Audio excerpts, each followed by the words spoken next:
Hello everybody. Today I'd like to talk about a festival me and my family recently attended called the Feast of Lanterns. Um, it's a kind of a neighborhood festival. It's not a huge event. It's on the near east side of Indianapolis. Um, Now, my family has lived on the near east side since the 60s. I kind of grew up all over Indianapolis, so I didn't just stay on the east side. I'm from south side, southeast, east, outside of Indianapolis. Now I live on the west side. Growing up, I'd never heard of the Feast of Lanterns or Lantern Festival, as some call it, and it wasn't until more recent years that it's becoming kind of a tradition. And as I look into it, and as you attend, you start to learn the history of it, and it turns out that it was actually started in like the late 1800s. That kind of like just like a neighborhood type thing. People would get together and decorate their porches, and eventually they started having the festival, kind of like a music festival, and they would decorate the park, a Spades Park that is, with lanterns, lit with candles at that time. Now, that's pretty dangerous, but now they're lit obviously with electricity.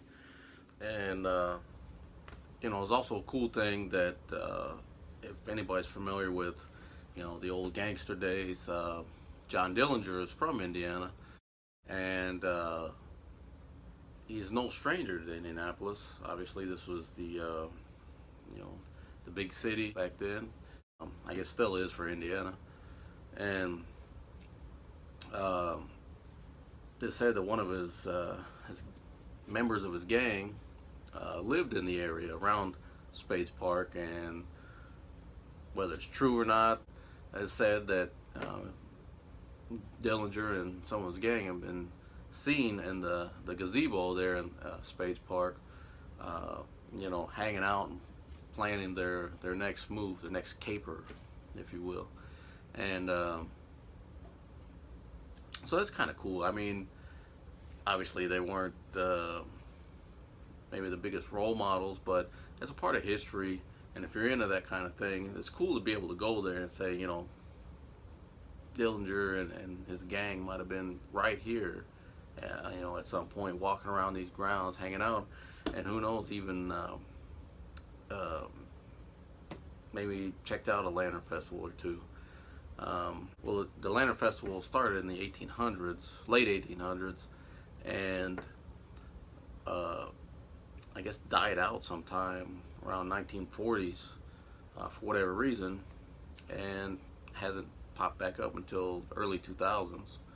So, it hasn't really been a part of my life until now, but it's pretty cool, and it's cool to, even though it's been so many years, to revive that tradition and keep the pride in that neighborhood, alive. And I think by doing that, it's very good, because that neighborhood has seen some bad days. If everybody's familiar with Indianapolis and the east side, it's no stranger to crime and poverty and drugs. And it's really good to see a neighborhood that was, I heard people talk about it, that was the good neighborhood. I mean, everybody has good and bad neighborhoods in their city, and at one time, I mean, that was a very thriving neighborhood. And through the years, just like so many other neighborhoods, things change and becomes all of a sudden the worst neighborhood, one of the worst neighborhoods in the city.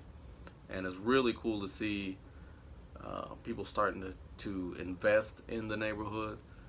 And when you do stuff like this, like have festivals about the neighborhood, pretty much, you're putting pride back in that neighborhood, and not pride in the gangs, and not pride in the drugs, and not pride in the violence, but pride in the neighborhood itself, and the history, and the people, the good people in the neighborhood. Because for so many years those people got forgotten. You know what I mean? Even though they stuck around, they were still good people. Just because it's a bad neighborhood doesn't mean that they're bad people. You know what I mean? There's bad people, and then there's still good people who live in the neighborhood.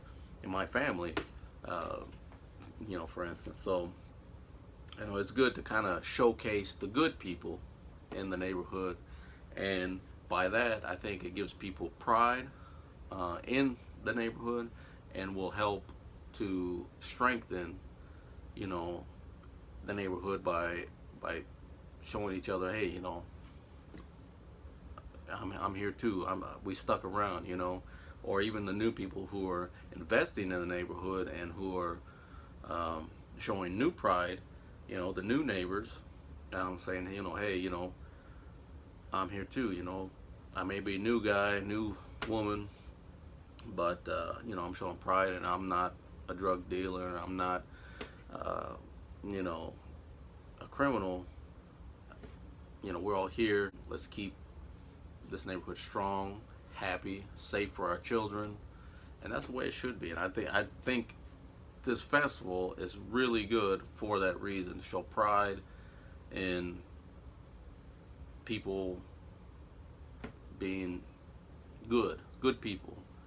And it's pretty cool. I mean, recently this one that I just went to, it was pretty, laid back. They had some good music, some good food, some food trucks out there, a lot of local artists. So it's kind of really like a neighborhood type thing, and it's really cool. You feel that kind of community. You see people from this street, like, yeah, I know where that's at, and this and that, and stuff that probably I wouldn't have never seen, even though it's in the community, like people making crafts and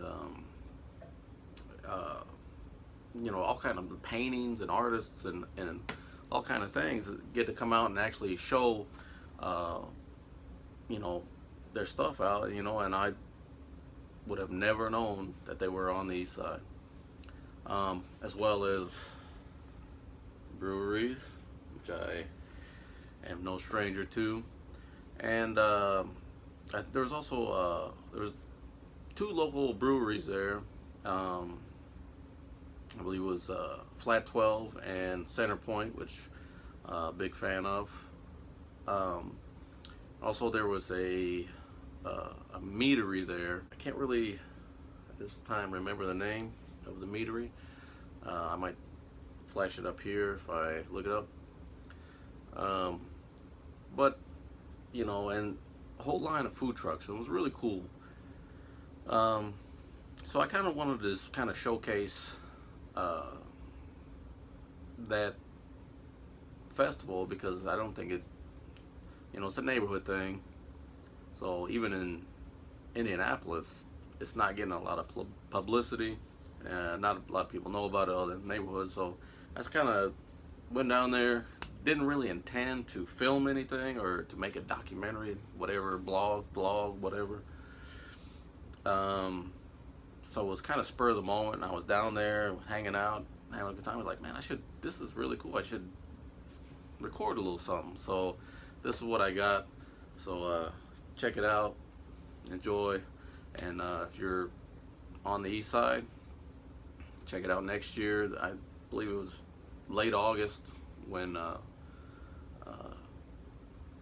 I attended this one. I don't know if it's the same time every year.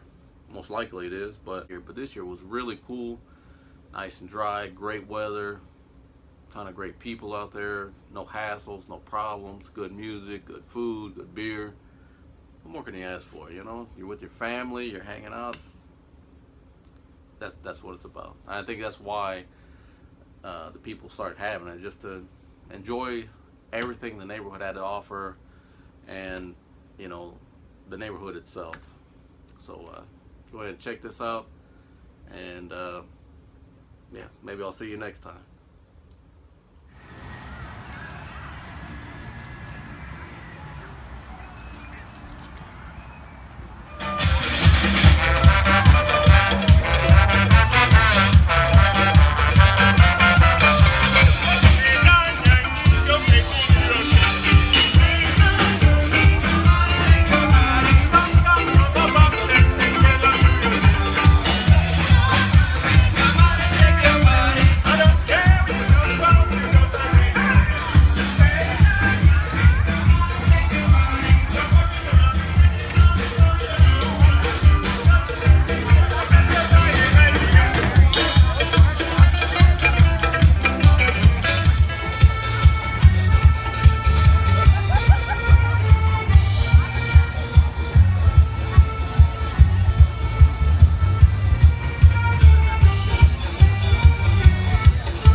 food trucks and the beer and cider vendors.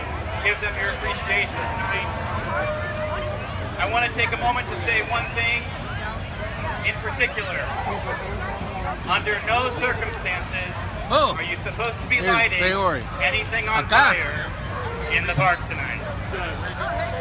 That includes fireworks, that includes lanterns that you let go and they fly up in the sky. Please, please, please help us keep the peace of lanterns going by not making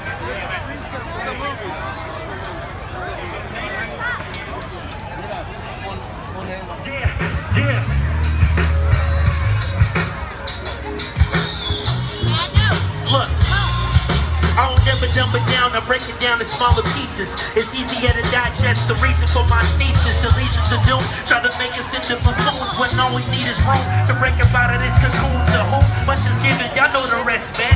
I see what's best for the greatest will leave us less than. I feel depression the greatest would. Success to be understood, irrational mental testing.